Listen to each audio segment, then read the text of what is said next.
Hello and welcome to my channel. Here I narrate horror stories or scary stories for your entertainment. Today's story is called The Phone Call. It is based on a true incident and I hope you enjoy it. The story begins with a young woman named Priya who lives alone in a small apartment in Mumbai. She works as a freelance graphic designer and often stays up late to finish her projects. One night she was working on her laptop when her phone rang. She looked at the caller ID and saw that it was an unknown number. She ignored it and continued working.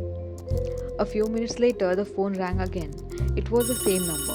Priya was annoyed and decided to answer it. She said hello, but there was no reply.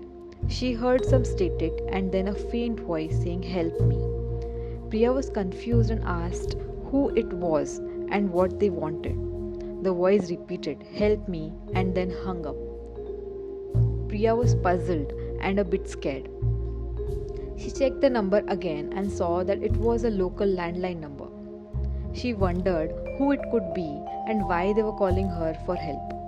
She thought of calling back, but decided against it. She thought it might be a prank or a wrong number. She tried to forget about it and resumed her work. But after a while, the phone rang again. It was the same number. Priya felt a chill down her spine and hesitated to answer it. She thought maybe she should call the police or someone else for help. But curiosity got the better of her and she picked up the phone. She said hello again, but this time there was no voice. Instead, she heard a loud scream that pierced her ears and made her drop the phone. She gasped and picked up the phone again. She heard the scream again and then silence. Priya was terrified and started to shake.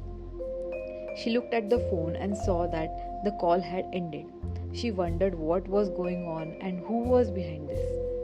She felt like someone was watching her and playing with her mind. She decided to call the police and report this incident. She dialed 100 and waited for someone to answer.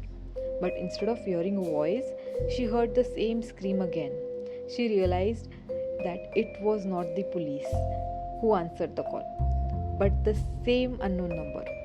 She screamed and threw the phone away.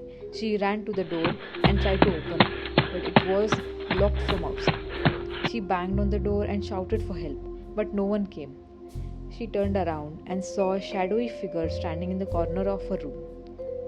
It was holding a phone in its hand. It said, "Help me," in a raspy voice. And then it laughed.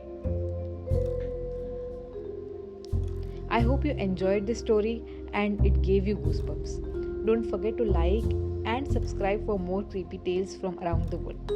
Until next time, stay safe and beware of unknown callers.